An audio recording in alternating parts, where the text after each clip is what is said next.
What's going on, dudes? My name is AK, and in this video I'm going to be talking about things about the Cold War beta. Some of the things I enjoyed, some of the things I didn't, my overall feelings about it, potential of the game, and at the very end a little trick that I sort of learnt almost by accident to bypass skill-based matchmaking. And I did this a couple of times and it worked every single time. But anyway, let's just get straight into the video. So, unfortunately, the beta has now ended. It is generally depressing. I thoroughly enjoyed it. It took a while for me to get used to the aim assist and how it worked and whatever else, but once I got into it, it generally was okay. I could snipe pretty well, although I had to change my tactic and drag scoping as much as I did, and I obviously still missed a lot of shots. But overall, I think the game has extreme potential. I genuinely didn't think I would enjoy having radar blips on the minimap. That was one of the things I liked about Modern Warfare, that you could be a bit more sneaky and didn't have to be forced to use a suppressor. But after getting used to it and using a suppressor, I have to say it was generally more fun because I kind of felt like I was being sneaky. I was being more tactical, if that makes sense. So that was one of the aspects I really actually did enjoy once I'd gotten used to it. Obviously, there was an issue during the beta of the net code, and sometimes you would shoot someone, clearly shoot somebody with a sniper rifle, and you wouldn't even get a hit marker. You'd just get nothing. It was like your bullet didn't exist. That really did irritate me quite a lot. There were many moments when I was first playing where I could have sworn I hit the guy, or even in those situations, the old Call of Duty meme that is, I shot him first. That happened many times as well. But overall, I must say, the times where that did happen, as I said, annoying, but the times where it didn't and the game actually worked the way it was supposed to, it was sublime. Genuinely one of the best experiences on Call of Duty I've had for a very long time. I didn't think the game was very campy. There were issues a couple of times where people would just sit and camp, and I think that's just because they were from the Modern Warfare sort of side of things, because the beta became live on Saturday, so obviously a lot of people were used to the way Modern Warfare sort of played. There were a couple of issues as well on this game mode in particular, which was Combined Arms Assault on this map Armada, where when the enemy team had pushed you all the way back to your base flag, that essentially if they drove around the back of it in one of the gunboats, they could just keep killing you constantly over and over again. That was irritating and it was annoying, but if that sort of happened, I tended to just leave the game anyway, because it's quite obvious that the people that I'm playing against are super sweaty.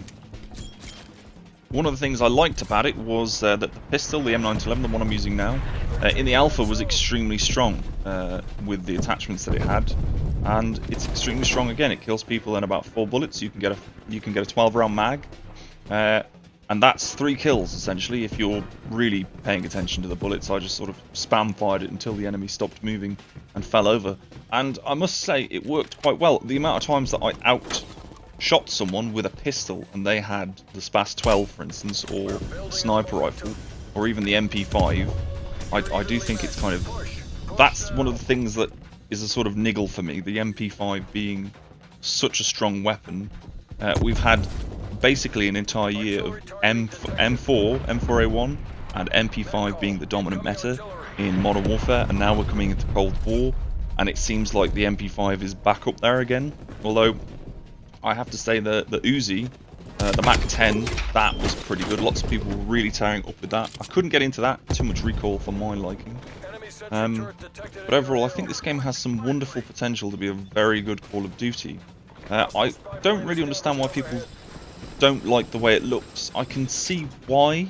I can understand from a objective perspective why people don't like the way it looks, and I can kind of see it. But generally, I think the game looks actually okay, and it ran all right on a PS4 Pro. I mean, it is quite obvious that it's designed more specifically for PlayStation 5 and the new Xbox. But overall, I found that the way the game played was actually okay. There weren't that many issues that I ran into whilst playing, apart from obviously, as I stated previously, the networking. The networking was quite bad at times, and missing shots and whatever else. But overall, I thought the game was pretty darn fun. There was only one issue I can think of, really. is that the Lawbreaker, that wild card, allows you to have up to 3 from the same perk category perks. I was using it, but obviously we didn't have any of the other sort of perk 3 or yellow perk slots available. So you could only really have the counter UAV perk, essentially, and Gung Ho.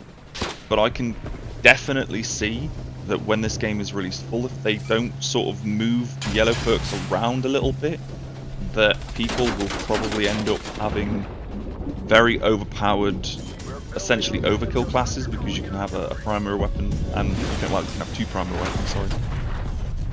And that was one of the things I noticed that was happening a lot. People running around with, you know, like a shotgun as their primary and an assault rifle as the secondary, that sort of thing.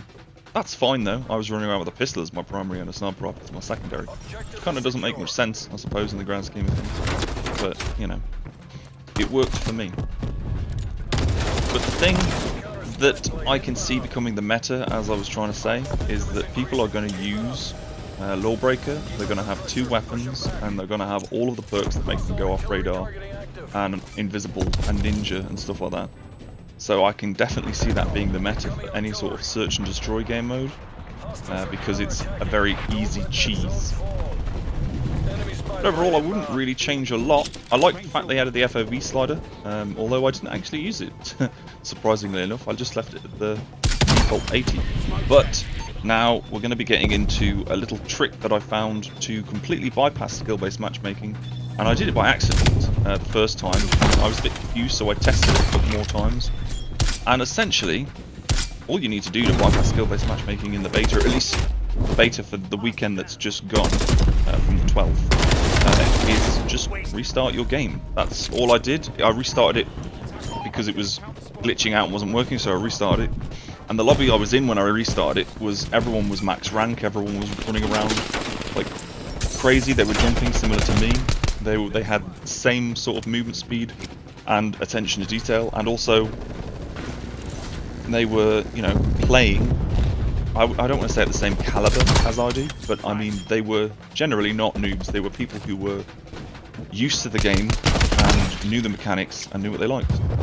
And when I left the game and came back, the first lobby I got into on Combined Arms was full of pretty much low levels, all level 1s and 3s and such. And I tested it about 3 times because I was a bit confused, so I tested it again and it worked, and then I tested it again and it worked. And it was quite shocking how easily it worked. So there you go. If you want to bypass the skill-based matchmaking in the beta that comes up this weekend, just turn your game off when your lobbies start getting a bit sweaty and turn it back on again. And the first few games you get into will be full of noobs until SBMM kicks in. So there you go. That's about all I've got for you today. If you enjoyed it, leave a like. If you didn't, a dislike. And I'll see you in the next video. Bye.